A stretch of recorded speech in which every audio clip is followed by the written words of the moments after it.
সেই বাজেটে অনেকগুলি বিষয় নিয়ে হাউসে আলোচনা হয়েছে। আমাদের লিডার অফ অপোজিশন এই বাজেটের বিষয়ে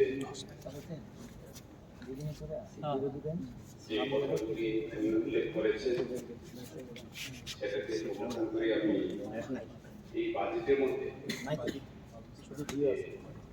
জনগণের জন্য স্পেশালি আমাদের ডিটিএডিসি এরিয়ার জন্য খুব সুবিধা হবে বলে আমি মনে করি। কারণ কিছুক্ষণ আগে আমরা শিক্ষা বিষয়ে প্রায় 1 ঘন্টার মতো আলোচনা হয়েছে।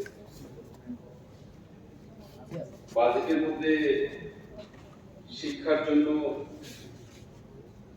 আমাদের যে 19 নম্বর পয়েন্টে উল্লেখ করেছেন উনি, আমি আনন্দের সঙ্গে জানাচ্ছি যে PMSHRI এবং বিদ্যার্থী প্রকল্পে 400টি সরকারি বিদ্যালয়কে আধুনিকীকরণ করা হবে। ত্রিপুরার শিক্ষা পরিকাঠামো উন্নয়নের জন্য আগামী 5 বছরে 2000 কোটি টাকা খরচ করা হবে। মাননীয় অধ্যক্ষ মহোদয়, 2018 সাল থেকে আমি সিমনার কনস্টিটিউয়েন্সি বিধায়ক হিসেবে রিপ্রেজেন্ট করছি, এখনো আছে। আমার এলাকায় এখন পর্যন্ত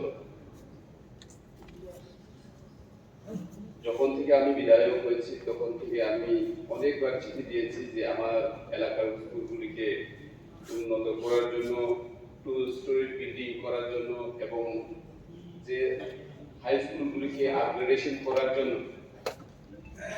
পদক্ষেপ নেওয়ার জন্য। কিন্তু আমার এলাকায় এখনো অবধি একটা স্কুলও আমি 2 স্টোরি বিল্ডিং করতে পারি। সুতরাং এই যে 400টি সরকারি বিদ্যালয়ের আধুনিকীকরণ, সেখানে কি আমার সিমনা এলাকার স্কুল থাকবে কি, সেটা আমার প্রশ্ন। এবং যে স্কুলগুলি এখন হাই স্কুলে আছে, প্রচুর ক্লাস 11-এ ভর্তি হওয়ার জন্য আমার এরিয়াতে এবার প্রবলেম হয়েছে। কারণ আমার এলাকায় প্রচুর হাই স্কুল আছে কিন্তু হাই সেকেন্ডারি স্কুলের সংখ্যা খুবই কম। তাই আমি থ্রু হায়ার সেকেন্ডারি ডাইরেক্টরের মাধ্যমে আমি মাননীয় মুখ্যমন্ত্রীকে চিঠিও লিখেছি এবং আপগ্রেডেশনের জন্য একটা স্কুল আখালিয়া হাই স্কুলকে 12 স্কুল করার জন্য সেটা প্রসেসে আছে। যদি মুখ্যমন্ত্রী দেখলেন, যদি গিয়ে থাকেন, তাহলে কি অবস্থায় আছে এটা আমি জানতে চাই। এইভাবে আমাদের যে এডিসি এরিয়াতে শুধু স্কুলের ব্যাপার নয়, জল, পানীয় জলের যে ব্যবস্থা DWS, এটা অতল জল দ্বারাই যে যে সুবিধাগুলি পাওয়ার কথা ছিল। আমি প্রথম থেকে বলেছিলাম যে এডিসি এরিয়া সবসময় একটু হিলি এরিয়া থাকে, সেটা আখরমরা, লংত্রাই, শাকান্তাং, আমার বরমুরা এলাকাই বলি। DWS এর যে রিক মেশিনটা ঢুকে রিক মেশিন পর্যন্ত এখান থেকে জল তোলার ব্যবস্থা করতে পারে না। সেখান থেকে ইনোভেটিভ সিস্টেমে যাতে আমার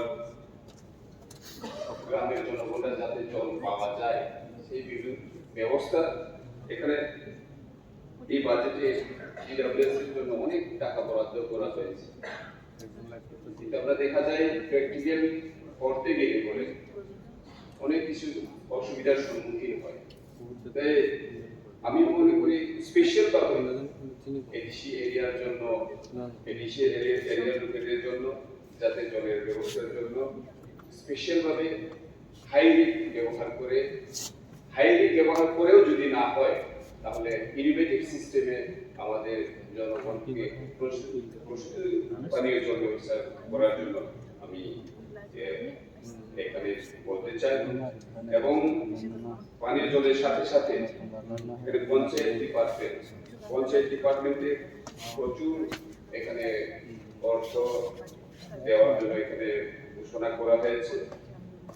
এখানে বলা হয়েছে আগামী 3 বছরে চিফ মিনিস্টার মডেল ভিলেজের আওতায় 120টি গ্রাম পঞ্চায়েত ভিলেজ কাউন্সিলকে মডেল ভিলেজ করে উন্নতি করা হবে, যাতে অন্যেরা এইসব গ্রামগুলিকে অনুসরণ করতে পারে। আমি এর জন্য 8 কোটি টাকা ব্যয় করার সংস্থান রেখেছি। মাননীয় অধ্যক্ষ মহোদয়,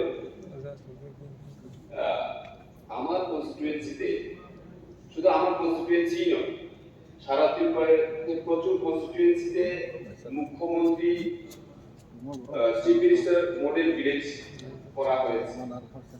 প্রায় 4.5 বছরের মতো হয়ে গেছে মুখ্যমন্ত্রী যে মডেল ভিলেজ করা বিষয়টা, কিন্তু এখনো প্রচুর গ্রামে কানেক্টিভিটি একটি গ্রাম থেকে আরেকটি গ্রাম, যেই মুখ্যমন্ত্রী মডেল ভিলেজ করা হয়েছে ওই মডেল ভিলেজেই এখনো অতি প্রচুর গ্রামে কানেক্টিভিটি নেই, প্রচলিত পানীয় জল নেই, হেলথের ব্যবস্থা ভালো করে নেই, স্কুলের অবস্থা খুবই খারাপ।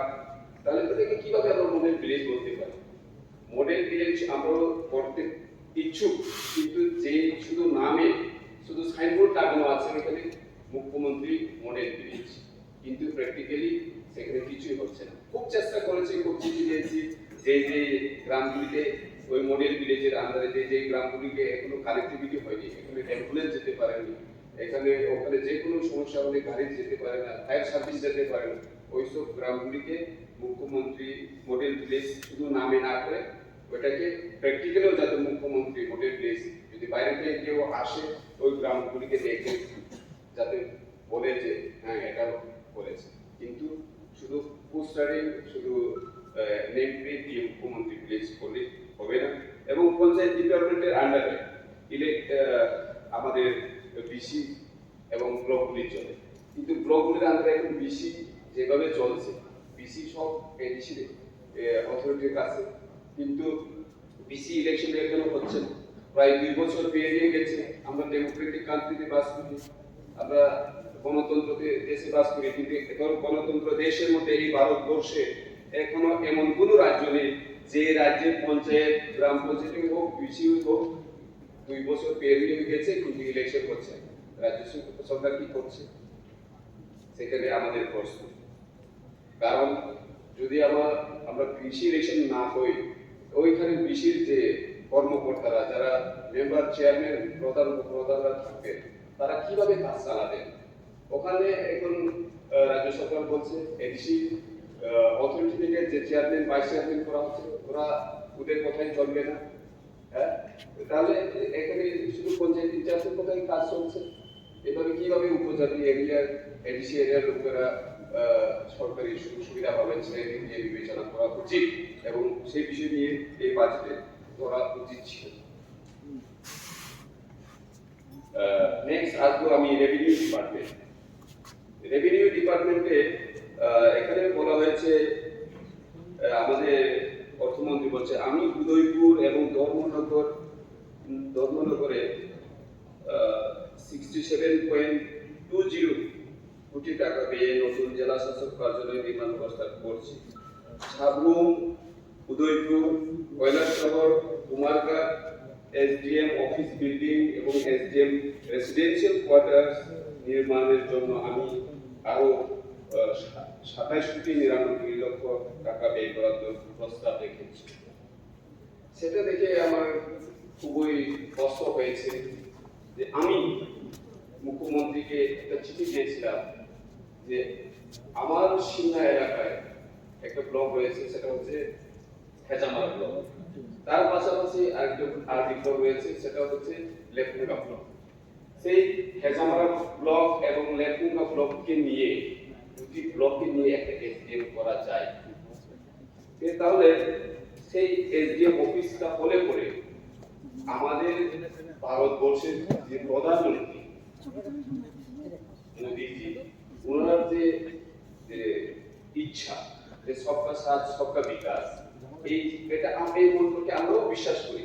তাই বলে আমি মুখ্যমন্ত্রীকে চিঠি দিয়েছিলাম যাতে আমাদের প্রশাসনিক যে সুযোগ সুবিধাগুলি আমাদের গ্রামগঞ্জে যারা বসবাস করছেন তারা যাতে গ্রামের পাশে যদি আমাদের এসডিএম এর সুবিধাগুলি পাওয়া যায় সেগুলি করতে, সেই কথাগুলি মাথায় রেখেই আমি ওই চিন্তা দিয়েছিলাম। কিন্তু খুবই দুঃখজনক এখানে শুধু সাবরুম, উদয়পুর, কৈলাসহর, কুমারঘাট এই সকল বেস করেই শুধু জেনারেল এরিয়াটাকে বেস করেই যদি আমাদের এসডিএম ডিএম অফিসগুলি থাকে, তাহলে আমরা কেন চাইবো না বেটার ত্রিপুরা মাননীয় উদিন আমাদের সম্ভব আলোর ভাই বলেছেন গ্রেটার ত্রিপুরা কোনোদিন সম্ভব হবে না। এরকমই যদি আমাদের ত্রিপুরার যে পরিস্থিতি হয়, স্কুল, কলেজ, রাস্তাঘাট, পানীয় জল, স্বাস্থ্য এবং এসডিএম অফিস, ডিএম অফিস যদি আমরা চাই বারবার চিঠি দেওয়া সত্ত্বেও যদি না হয়, আমরা কেন গ্রেটার ত্রিপুরা চাইবো না? এবং গ্রেটার ত্রিপুরা কেউ বিরুদ্ধে নাই, কোনো ধর্ম এবং কোনো জাতির বিরুদ্ধে নয়।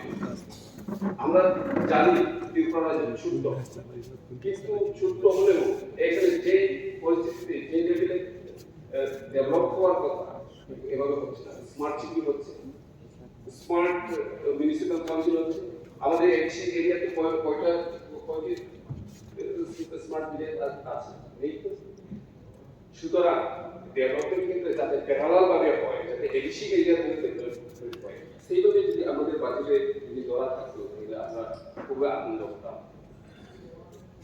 আমরা জানি যে রাজ্য ভাগ হলে পরে, রাজ্য বেশি হলে পরে উন্নতি হয়, এটা সবাই জানে। আমরা জানি এই পৃথিবীতে আমেরিকা সব থেকে উন্নত দেশ বলে আমরা জানি। আমেরিকাতে মাত্র 32 কোটি মানুষ বসবাস করে। সেই 32 কোটি মানুষের জন্য কয়টি রাজ্য ওখানে? 50টি রাজ্য আছে। এইভাবে ওরা ডেভেলপ হয়েছে। আমাদের ভারতবর্ষে 140 কোটি মানুষ বসবাস করে, সেখানে মাত্র 32টা স্টেট কিভাবে ডেভেলপ করে? সবখানে আমাদের প্রশাসন চলে যেতে পারবে। সুতরাং আমরা মনে করি এই 140 কোটি মানুষের দেখে এখানে 100টি রাজ্যে কি প্রবলেম হচ্ছে? কোনো প্রবলেম হবে না। সেখানে সব কিছু সরকারের সুবিধা পেয়ে যাবে এবং জনগণ ডেভেলপমেন্ট করতে পারবে, উন্নতি হবে। এখানে তো আমাদের কোনো জাতি এবং ধর্মের বিরুদ্ধে আমরা আমাদের এই যে আমাদের দাবি সেটা কোনো জাতি এবং ধর্মের বিরুদ্ধে নয়। সেগুলি নিয়েও আমরা আলোচনা করার জন্য প্রাইভেট মেম্বার রেজলিউশন আমাদের মেম্বার এনেছিল, কিন্তু সেটা অ্যালাউ করা হচ্ছে না। সব দিক থেকে আমাদেরকে ডিক্লেয়ার করে রাখা হয়েছে। প্রাইভেট মেম্বার রেজলিউশন লটার করে আমরা অ্যাপয়েন্টমেন্ট হয়েছি, আমরা গিয়েছি, কিন্তু আমাদের এখানে আলোচনা করার জন্য সুযোগ দেওয়া হচ্ছে না। তাহলে আমরা কেন বলেন কেন আমরা আলাদা রাজ্য চাইব না? এখানে তো আমরা কোনো কাউকে বিরোধ করে কোনো কিছু বলিনি এবং বলবো না। আসুন এগুলি আলোচনা করা দরকার ছিল। এবং আমি লর ব্যাপারে একটু ডিসকাশন করতে চাই। এখানে ল ব্যাপারে অনেক কিছু বাজেট রাখা হয়েছে, লোক আদালত থেকে আরম্ভ করে জমিদার বাজারে আদালত নির্মাণ করা, এই সকল আমরা দেখেছি। কিন্তু ল ডিপার্টমেন্টেও আমাদেরকে কম ভাবে ডিক্লেয়ার করে। আমি ল মিনিস্টারের ভিতরে এই বিষয়টা পরিষ্কারভাবে এই হাউসে আনতে চাই। ত্রিপুরা রাজ্যে পাবলিক প্রসিকিউটর যারা সরকারের জন্য আইনভাবে অ্যাডভোকেট হয়, এপিপি, প্রচুর সংখ্যক এপিপি অ্যাপয়েন্টমেন্ট হয়। কিন্তু আমাদের এসটিরা যারা এসসি, আমি শুধু এসসি কথা বলছি না, এখানে এসসি সবাইকে ডিপ্রাইভ করে রাখা হয়েছে। যেখানে আমাদের 31% আমাদের কাগজপত্রে আমরা এসটিরা ওইখানেও অ্যাপয়েন্টমেন্ট হওয়া দরকার ছিল। টিচার বলুন, পিডব্লিউডি ইঞ্জিনিয়ার বলুন, যত ডিপার্টমেন্টই আমাদের রিজার্ভেশন থাকে, কিন্তু এই এপিপি নিয়োগের ক্ষেত্রে রিজার্ভেশন পাচ্ছে না কেন? সেটা আমি মাননীয় ল মিনিস্টারের কাছে এটা জানতে চাই এবং এই বিষয়টা সিরিয়াসলি ভাবে যাতে দেখা হয় সেগুলি আমি জানতে চাইব। এবং এই বিলটাতে এইগুলি নিয়ে পরিষ্কার দেখাবে। সুতরাং এই বিল নিয়ে আমি স্ট্রংলি অ্যাপ্রোচ করছি। আগামী দিনগুলিতে যাতে বিল করার এবং আমাদের বাজেট করার সময় আমাদের একটু বলা হয়, আমরা আমাদের আমি সেখানে রাখতে পারবো এবং কিভাবে আমাদের রাজ্যটাকে উন্নতি করে এবং সবশেষে আমি পিডব্লিউডি কথা বলতে চাই। পিডব্লিউডিতে আমরা এখানে দেখলাম 10টি নতুন আরসিসি ব্রিজ নির্মাণ করা হবে। 10টি আরসিসি ব্রিজ সারা ত্রিপুরা রাজ্যে যদি 10টি আরসিসি ব্রিজ হয় তাহলে কি করে? কারণ আমার এরিয়াতে প্রায় 3 থেকে 4টি আরসিসি ব্রিজের জন্য 2018 সাল থেকে আমরা প্রপোজাল দিয়ে এই 10টিতে আমার এখানে 4টির মধ্যে একটি করবে কিনা তাও সন্দেহ আছে। এই সকল এখানে 10টি না রেখে যারা যারা যে বিধায়করা জমা দিয়েছে আরসিসি ব্রিজ করার জন্য এবং রুট ডেভেলপমেন্ট করার জন্য রুটের জন্য চিন্তা ভাবনা করা দরকার। এবং যে রুটগুলি এখন বেহাল অবস্থায় পড়ে আছে সেই রুটগুলিও এখন মেরামত করার জন্য আমরা চিফ ইঞ্জিনিয়ার থেকে সেক্রেটারি অফ দি এক্সিকিউটিভ সবাইকে নিয়ে দেখছি, যে ভিজিট করছি, তবুও আমাদের রুটের যে হাল এই হালটিকে এখানে যে ইনচার্জ আমাদের মুখ্যমন্ত্রী ওনাকে এই বিষয়টিকে বলতে চাইব যে রুটগুলি যাতে আমরা চলার মতো ব্যবস্থা করে দেন, তাহলে আমাদের সেই এরিয়ার লোকেরাও উপকৃত হবে।